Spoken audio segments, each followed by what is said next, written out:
the 22nd of August 2016, students began an occupation at the Sydney College of the Arts against savage course closures and job cuts. No one thought it would last for more than a day or three, but in reality it ran for 65 days, making it the longest student occupation of an administration building in Australian history. It gained support from unions, other students, and from the artistic community, and it won a number of its key demands. In 2022, at a time when universities are slashing courses and jobs again, this time in the name of surviving the pandemic despite most unis recording healthy profits, it's important to learn the lessons of the 2016 struggle. That's why we're talking today to three activists who were deeply involved. And this is the latest in the new segment of The Sound of Solidarity that's called I Was There. We're interviewing activists who took part in key moments in the struggle, finding out what really happened, and sharing the lessons. Now, strictly speaking, today's episode should be We Were There, as I have three guests. Thandi Bethune, Kelton, Muir and Adelpour are Solidarity members who were all student activists at the University of Sydney at the time. You're listening to The Sound of Solidarity, brought to you by Solidarity. We're a revolutionary socialist group in Australia, and if you'd like to find out more about us, our website is solidarity.net.au. I'm David Glanz, and I'm recording this episode on unceded Wurundjeri land in Naarm or Melbourne. So comrades, welcome. All right, Thandi, I think we'll start with you because you were actually a first-year student at the SCA in 2016. So what was it like to go into occupation that day? It was very exciting. I mean, we'd sort of planned the occupation, hoping that it would pass in the meeting that we were going to have a lunchtime where we were going to vote on it. But so we all came in early in the morning with our sleeping bags and various props to kind of be able to stay the night. And I think there was, a real kind of air of excitement throughout the whole day. And then when it passed, it was, it was one of the coolest things that I've ever been a part of. Had you ever been into that building before? Yes, I had. I had my interview to get into SCA in that building. And the building you occupied, what was its function at the college? It was the administration building, so at the front of SCA where, some of the administrative staff worked and also where the Dean's office was. So, Adam and Kelton, had you actually ever taken part in a student occupation before that? So in 2012, there was 340 job cuts on the main campus at Sydney Uni. And in the course of that, we'd had big protests and had a brief occupation of another administration building there. So we'd sort of been through the experience that, when you clearly have mass opposition to cuts, management's ignoring you, there needs to be something that goes further than just appealing to their conscience. So, we had been involved in brief occupations, but nothing comparable to Sydney College of the Arts. And when they actually occupied the building, I was very involved in organising and planning it, but I was actually at work. So I was just on my phone, messaging people, did it work? What's happening? And was extremely stressed about whether it would come off or there would be some, sort of conflict trying to get hold of the building. But then I can't remember which comrade sent me a photo of them all with their faces pressed against the glass from the inside of the building. And I was like, all right, that's good. I hadn't been involved in an occupation before. I was pretty new to socialist activism, to any sort of social movement campaigning, but I had pretty recently become infatuated with May 68 and the idea of occupying the Sorbonne or occupying the theatres and so forth, and that sort of level of radical democracy. I mean, that wasn't what we were channeling necessarily when we marched in there, but we were channeling, it wasn't the most direct link that we were making at that time, but that was sort of my background in occupying and political activism, was reading things at that point. And so, the going in was both crazy bit of euphoria and excitement, but also absolute chaos. We sort of didn't quite know what to do once we got in there. We were making a lot of noise, and then it was like a handful of people knew where all the barricade equipment was and just came out of nowhere. And all of a sudden we had acro props and logs the size of a person blocking doors and things like that. So it all happened rather fast. But my main memory actually was sort of being somewhat of an organizer of the campaign at the time. Was as soon as we got in, all the chaos and excitement was, in full flight, was, okay, crap, what do we do now? What are the next steps? And that's sort of, I guess, how after the initial adrenaline rush played out. Well, the campaign was long and serious, and it had been running for some while before the occupation. What were the issues at stake? I think the main issue was to save the school. So Sydney College of the Arts was going to had a range of sort of potential options in the previous year, but then the management of University of Sydney came down very hard with the plan that in 6 months the school would move to a different university, would not be part of the University of Sydney, would not exist in and of itself, would be merged into a different course and a different school that was incredibly different to Sydney College of the Arts. Sydney College of the Arts was particularly unique by its mode of learning, of embodied education, of creative development, sort of learning with your hands rather than and creating, understanding ideas by learning with your hands rather than just understanding techniques of art. And so this sort of identity was at risk. And they were going to be merged into COFA at UNSW, a totally different school.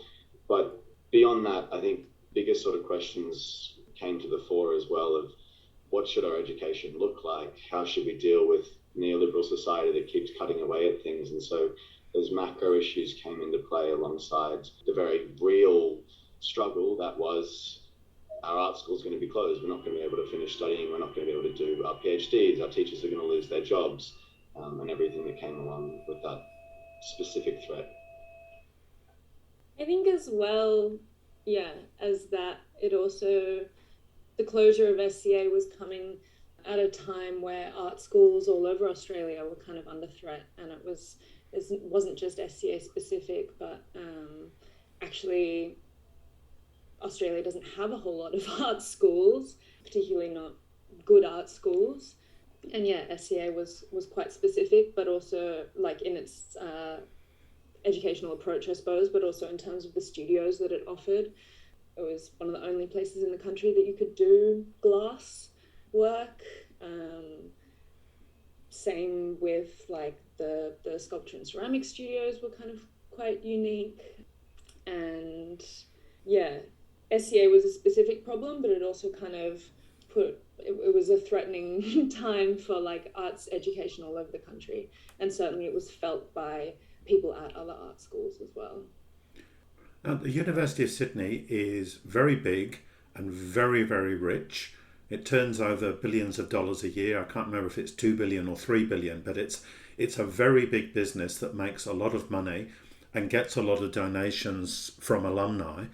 Why did it fight so hard to effectively shut down what was a very, very small part of its operations? What made it so important for them to dump this College of the Arts and the courses that went along with it? In their strategic plan of the period, so the 2016 to 2020, they were having a major managerial overhaul of how the university would function. So there was a restructure that involved moving 16 or 17 faculties down to 5 or 6, and really putting the control and power of the university into a very small, select few hands. And this has kind of been completed now at the University of Sydney and a lot of other universities as well. So there was a lot of centralised rationalisations basically that went along with the continual growth and functioning of their business model. And you're totally right, David, it's about $3.5 billion that goes through University of Sydney each year. But part of that rationalisation was, and in quite a crude form, was just that they wanted to rationalise their campuses. They had 65, 70 campuses, and they didn't want to have that many campuses and different laws over different places. And it was too complicated for them in terms of how they organised this massive institution. They needed to streamline. There was a handful of suits in the building who were running and making decisions, and they wanted that to be a smaller and smaller group so they could articulate their direction better and better. So their strategic plan didn't fit with having an art school where SCA was. And they didn't care. It didn't bring in any money or any money of quantable amounts to them. So it was easier to get rid of it. Yeah, I think the whole battle over SCA really brought into light, and that criteria Kelton just went over brought to light the priorities of management. Like, on the one hand, you've got staff and students who want quality education, want the betterment of society, but then the university is actually run by a millionaire vice chancellor, a senate that's stacked with Liberal Party appointees, and their criteria for the university is nothing to do with quality education and the betterment of society. It's all about expansion, maximising revenue, maximising the surplus, competing against other universities. So what you had at SCA was, a clash between what people saw as valuable in SCA in terms of the staff and students, and what management saw, which was just a part of the university that wasn't profitable enough for them to consider that it was worth anything. So yeah, it highlighted the warped priorities of the university management and the university system as a whole. Like I said before, in 2012, they tried to put through these 340 job cuts.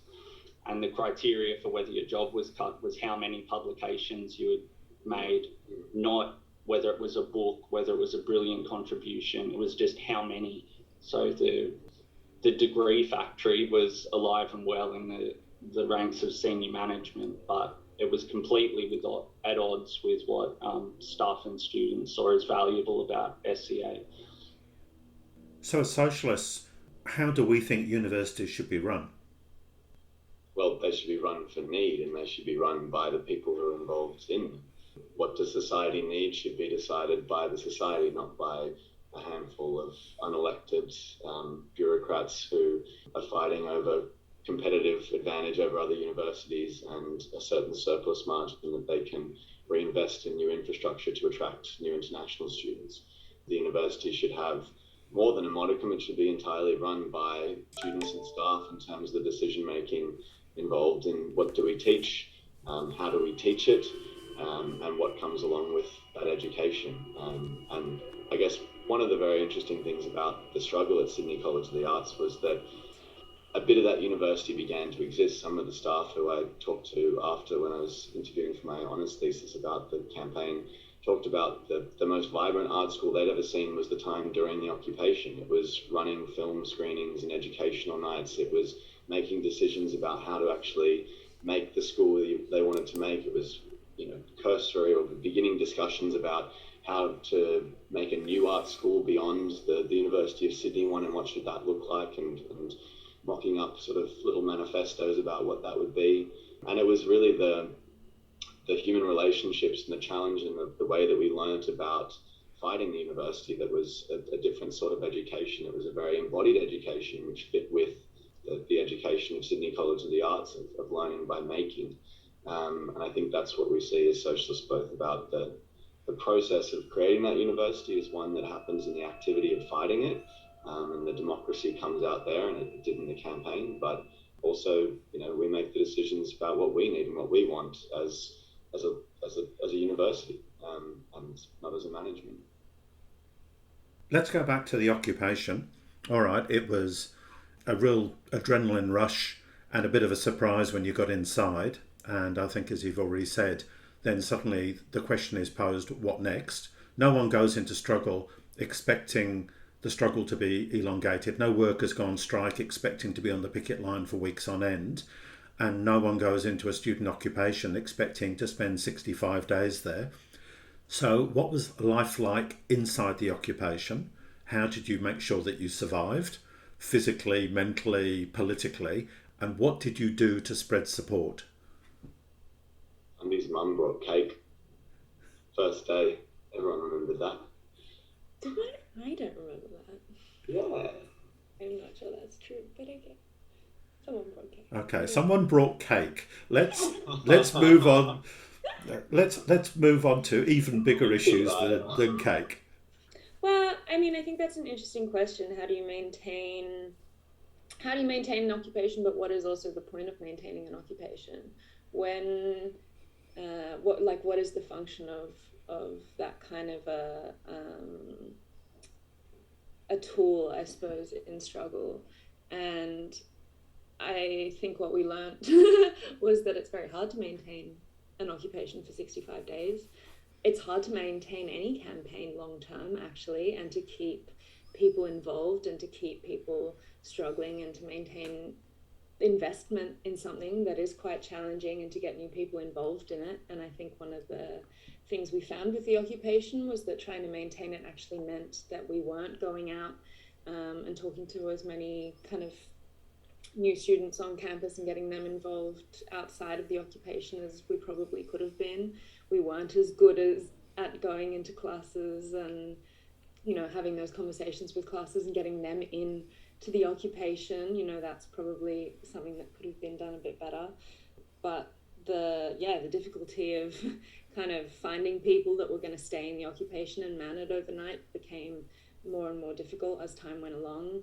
And certainly the intensity of that kind of a space and that kind of activism meant that people got really, really worn down and burnt out. And so I think that's definitely a useful lesson that I've learned from the SCA campaign, is going, all right, well, we have a limited amount of resources. How do you best use them? How do you best maintain yourself and your energy? What's actually going to keep the campaign rolling forward and not getting stuck on certain ideas just because they're sort of in motion? So just on a practical note, did the university sort of besiege the admin building with security? Were you able to get food and supplies and new people in and out of the building easily? Relatively easily. I think towards the beginning there was a little bit of the security made more of an effort to stop us from coming in and out, and we sort of had to climb through windows and things. But towards the end, we developed quite a good relationship with those security guards. There was always security out the front, but you know, we had nice chats with them, and they would let us in and out relatively easily.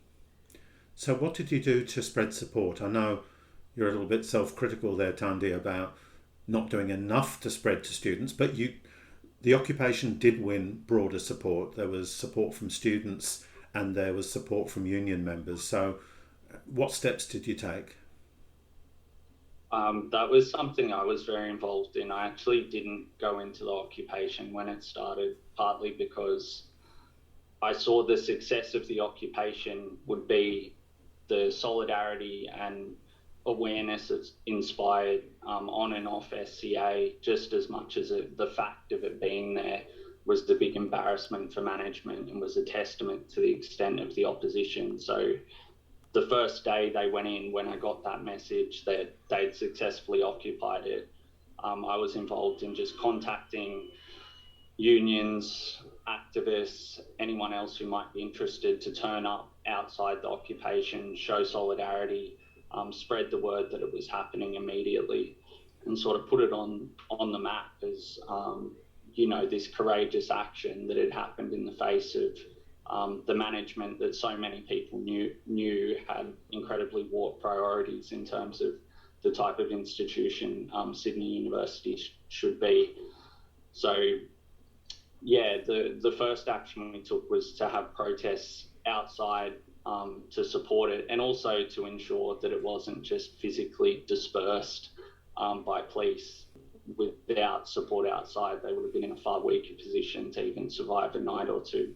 But I think Solidarity was particularly involved in reaching out to our connections in the union movement and the community to make sure there was, you know, very active solidarity. So we were involved in bringing up a busload of wharfies to enter the occupation at one point, who knew us from a big dispute over mass sackings that we'd been involved in supporting. People were sent out to speak at union meetings at Unions New South Wales. They spoke at meetings of wharfies. They spoke to the media. The media also entered the occupation. And we also blitzed the main campus, set up Sydney College of the Arts consulate on Eastern Ave and went off to classes telling people on the main campus what was happening and why they should stand in support of the SCA occupation. But I think the critical thing was to make sure there was support within SCA itself, because it's one of the things about the occupation. It forced the issue onto the agenda in a way that couldn't be ignored, but it didn't automatically mean people supported it. It was a new thing. There were all sorts of rumours, misinformation spread by management stooges about how there were no SCA students in there. They were destroying the property of admin staff.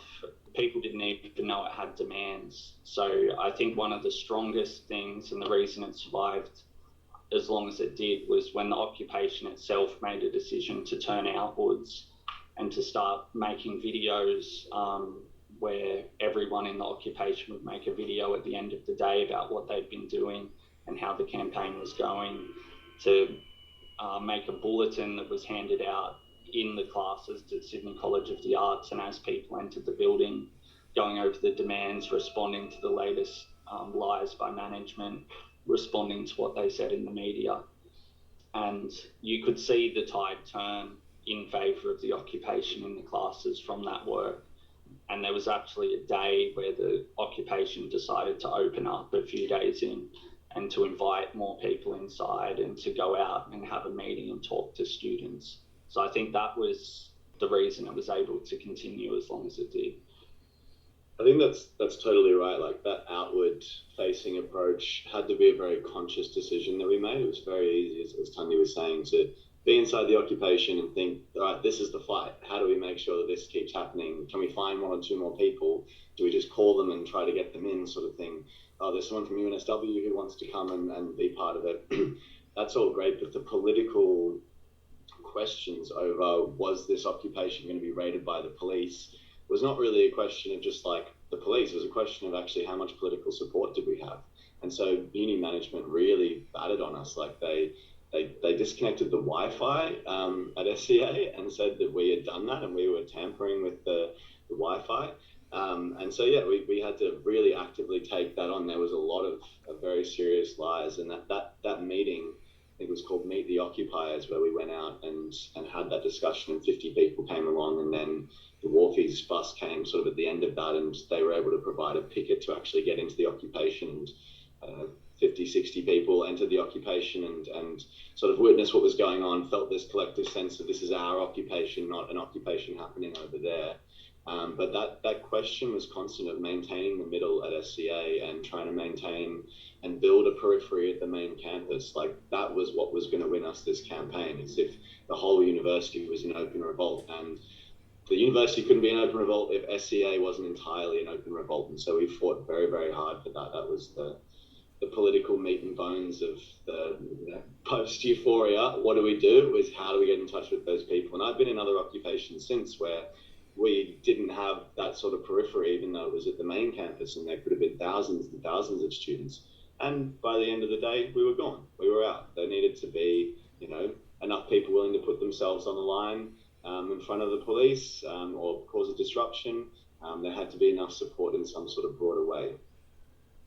There's always a temptation with high points of struggle to put on rose-coloured spectacles and think about it as a moment of magical unity. But in practice, there were very fierce debates amongst students, SCA students, about how to fight, where to fight, whether to fight. Can you take us through some of those arguments and how they were resolved? I think perhaps the first thing to say about it was that most people, when they come into a campaign, have an idea of change that sort of fits with the general ideas of change in society. So, we elect politicians, we try to convince people of certain things in our day-to-day life who are more influential than us and decision makers. It's generally the way that working class people have to affect change.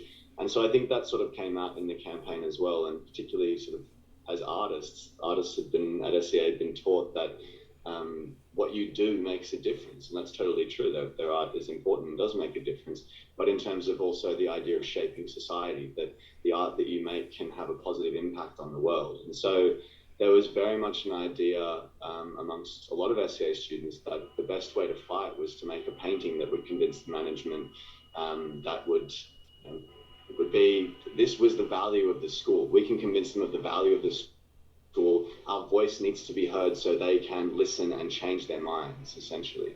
And there was a lot of incredible art that was made because of that and because of the general temperament.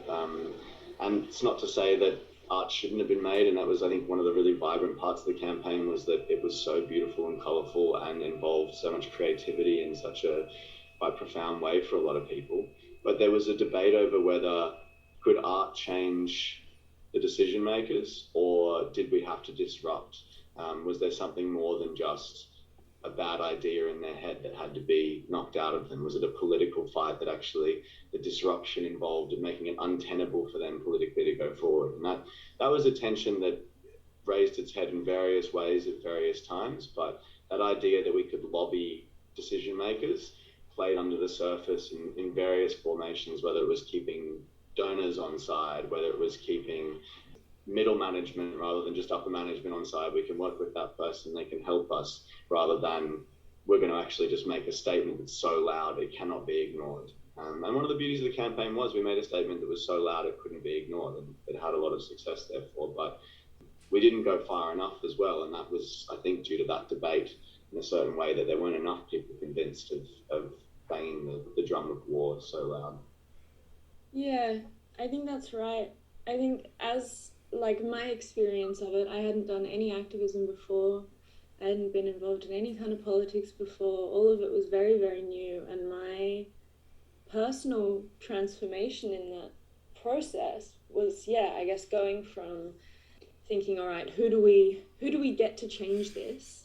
You know, who do we have to talk to for them to understand that this thing needs to change, to realizing actually, like, in this kind of a neoliberal education system, like we are, like our interests are opposed to management. And there's a battle going on between students and staff and the business model. And you can't look to the people working within the business model to change it for you. And that realization that not only can we change things ourselves, but actually we're the only people that are going to change it, because no one else's interests are aligned with that, was really kind of profound for me. But also I think I fell into those ideas quite quickly, and it made, when they were explained to me, it made a lot of sense to me. And I was like, well, absolutely, this is what we're going to do. And we're going to do the most radical things. And we're going to, like, I was so caught up in the excitement of it all and really, really wanted to change things and could not relate to the people in my classes that didn't want to. And I think that's a thing to understand as well, is that there are always going to be people at different stages of wanting to fight. And it'll take people different experiences to be convinced of those ideas, and that you have to work on those people. You can't just take the top layer of excited people with you and leave everyone else behind. And that's kind of the work as well, and figuring out how do you convince people of those things when it takes a bit longer. That was certainly, something that I struggled with. And I think given the starting point at Sydney College of the Arts, the amount of debates that were won to get to that kind of occupation was actually incredible. Like, I went to Sydney College of the Arts and I was interested in being involved in the left, protest movements, opposing the government on various issues, but I had to go to main campus to do that because no one was actively interested at Sydney College of the Arts. So to have that campus then end up doing the longest occupation in Sydney Uni's history was evidence for how many debates were won. Like, from the very first inklings that the art school was going to be closed, there are immediately debates about whether you could even have democratic meetings. We successfully won that debate by being confident in the fact that we would need mass opposition to fight management. And we had good answers to the questions that came up throughout the campaign. Like, when people were discussing the occupation, like people didn't know anything about occupations or why it would work or what effect it would have. We had to explain, there were occupations in 2012 against 340 job cuts.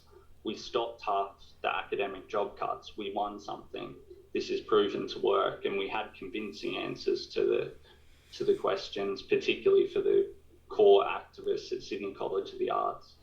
So yeah, that was critically important to even having a democratic campaign in the first place, because there were organised forces at SCA that didn't want that. The Sydney College of the Arts Student Society wanted to be the self-appointed representatives of the whole student body and to drip feed us management's information, and that's it. So yes, there was a lot of debate, and that was the only reason there could be the glorious moments. I think that point about democracy is so important as well, particularly for campuses or universities that don't have a vibrant activist culture at them right now, which unfortunately is a fair few.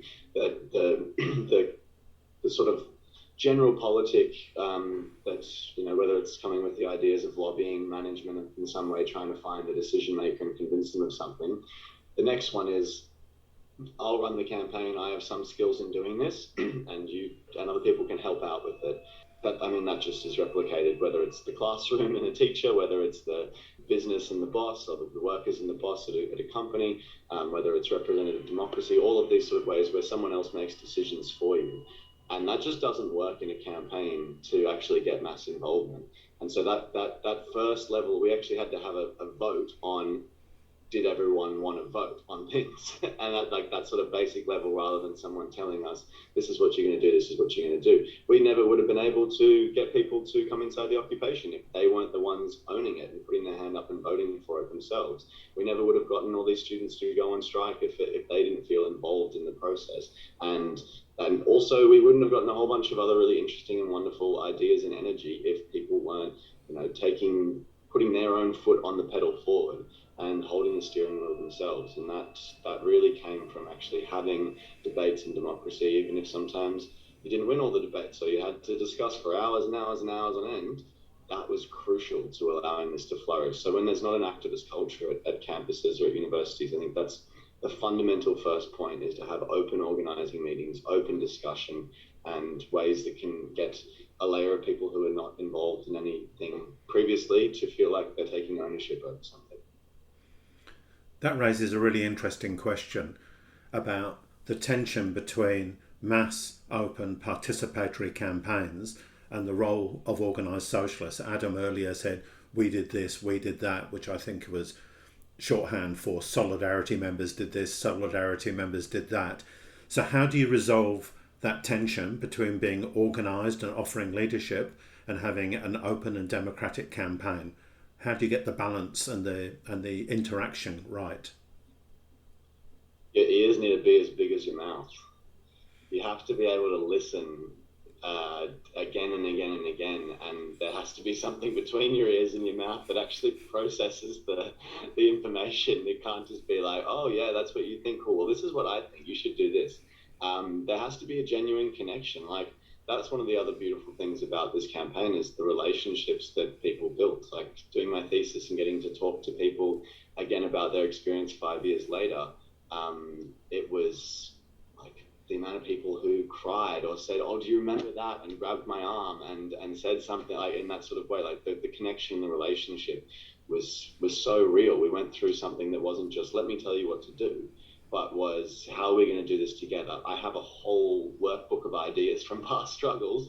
Let's work on that in some way, and not being arrogant about that, not being like, actually having a certain modesty of using your ears and listening to people about what actually the concerns are, what their situation is, what they're willing to do, and working with that, because leadership is only as powerful as whoever's following it. It's absolutely crucial.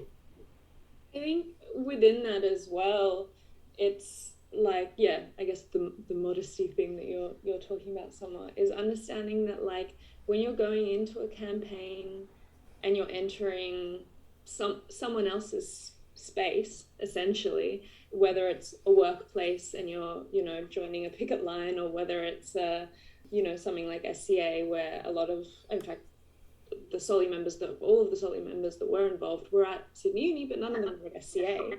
It's about having, I guess, respect for the people that are in that space and going, well, there are things that you know about how things work here that I don't know. And I'm going to listen to that. And I have ideas about how, the history of activism and different tactics that are going to work. But I can't superimpose those on this space. I have to work it into the space, and you know what that is. And that your goal can't just be big protest, can't just be a big occupation. It has to be get people active. Your goal has to always be, how are we going to get more people involved? How are we going to get more people involved in a genuine way? How are we going to build up people's leadership skills and their interest in the campaign in a genuine way? And I think particularly when you're starting out with a campaign, or particularly like if we looked at SCA, the ideas at the beginning, those first couple of meetings, it was only kind of outcome based in terms of like, oh, well, how can you do the thing that's gonna, save SCA? How can we get someone into the meeting in management? How can we do these specific actions, rather than how can we get everyone involved and participating? Because that's where the strength of it all is. The more people you have working on it, the better it's actually going to be. And what about the other side of the equation? What did Solidarity as an organised group of socialists bring to this whole affair? I mean, I think without Solidarity as an organised group, the occupation wouldn't have happened in any way, shape or form the way it did.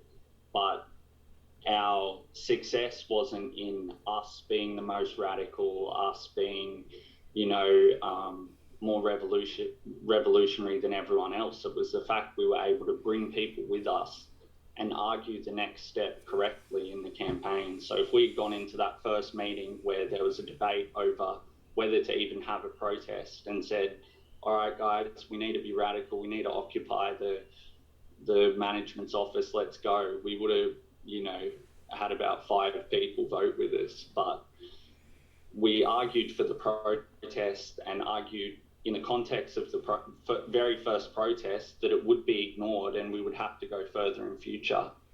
Then after the protest, people see that for themselves. We've got mass opposition to this attack on SCA. Management's ignoring us. Well, if they're not going to listen to reason, if their conscience isn't moved, we're going to have to force them. We're going to have to disrupt the running of the university, but also building up people's confidence to entertain that idea.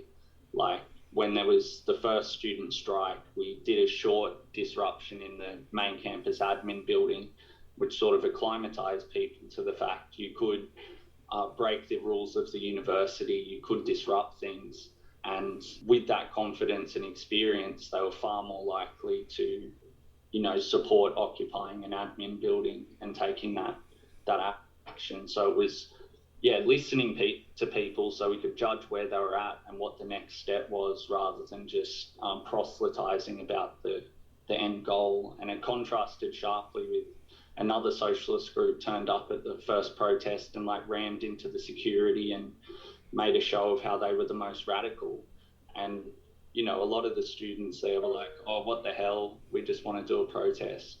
But those same students who were shocked at those actions at the start of the campaign through, self-activity and leadership, ended up, waking up in the dean's office, making a coffee in his kitchen, going through his files, and far more radicalised than the performative minority actions that we saw by some left groups at the start of the campaign. And that was the success of what we did. Now, talking of the dean, he resigned partway through this campaign, so which was part of the successes. How did the occupation end, and what was the balance sheet, successes and failures? What did you win by fighting? The thing that we won is that SCA still exists. Sydney College of the Arts exists at the University of Sydney. It was given $20 million to refurbish a building, an old teachers' college, quite a large building, not nearly as big as the building it previously had, but a large building on the main campus with a little bit of historic value to it. It has all of the studios that it used to have. However, it changed dramatically as a school, and so some of the people who are involved in the campaign also don't see it as too big of a win, because the core of the painting, sort of the old school of the school, had their sort of pedagogy usurped slightly and put in a smaller set of studio spaces. But the fact of the matter was the school was going to be moved to a different university. That plan broke down within a month from campaigning.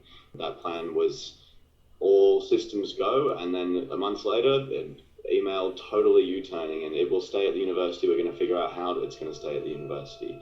60% staff cuts that were projected at that point by management then turned to 40% staff cuts. No one ended up getting a forced redundancy. Everyone got voluntary redundancy packages. 3 studios were still going to be cut. Those studios were saved. Since then, a new studio, sound blowing, has been introduced as well. And $20 million was put towards the school to keep it as a serious art school. Its culture, potentially, debatably, has changed, and 40% of staff did lose their jobs. We did need to go further. We did need to have staff taking strike action alongside the student strikes. We did need to have students at the main campus more involved and building that periphery greater. But the fact of the matter was the school wouldn't exist otherwise. And the campaign put Sydney College of the Arts on the map and made a political crisis for the management of the university that they couldn't ignore. They physically could not ignore it. And when the police finally did raid it 65 days later, it was finally at a time where they thought the campaign had petered out enough that they could be seen to go in and raid the occupation. Until then, they dare not touch it. We ran that building, and the idea needed to be that we were also going to run the school and we were going to run the university, and those things can percolate very fast. Unfortunately, we needed a few more bubbles. Thandi, you were a first year student in the occupation. What was it like going back for your second year? Was there a sense of achievement amongst staff and students? Did you feel that management was a bit more shamefaced? The end of the campaign and the wins that Kelton were talking about did not directly coincide. The timeline was quite drawn out in terms of we knew that there wasn't going to be an amalgamation with UNSW. We knew, I think we possibly even got to the point where all the studios had been saved, and we knew the staff numbers, and we knew of Old Teachers College, but beyond that, it was still quite in flux, and I definitely did not trust that the end result was going to be anything worth saving. I think the end of a campaign is always a difficult time, and like even when you have these great wins, it can be very easy to focus on what you didn't win. And I was not in Solly yet, and as a lone activist that had just like been brought through this whirlwind of a year to then kind of be spat out back into life as normal was actually very difficult, and it was hard to know, all right, what do we do, and how can I just give up on this? And it felt like kind of the people around me had given up on it, and I still really deeply cared about it and didn't really understand how to navigate the process of a campaign ending. So it was not a cheerful kind of let's finish up the next 2 years of my degree here. It was a difficult process, but I think reflecting on it now, I can see the campaign as a win, and I can see the positive things that came out of it and the positive things that we learned from it. I mean, we have a whole, it brought through a new kind of group of activists and trained us to be able to fight for future campaigns, and that's invaluable as well.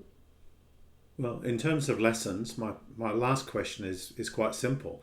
As we record this, it's getting close to the beginning of a new academic year. For many students, classes are bigger. They're often online with all the problems that causes, lack of interaction, lack of human contact. Costs are increasing for most students. Staff are more harried and overworked. They've got less time to talk to students and give advice. So looking back at 2016, what advice would you give to students and student activists today? I think one of the wins of the campaign was it showed that it's possible to fight like wherever they're attacked by university management. Like I said before, Sydney College of the Arts wasn't the most politicised section of the campus, but when it was attacked, there was the possibility for a very radical response, and that's what we saw.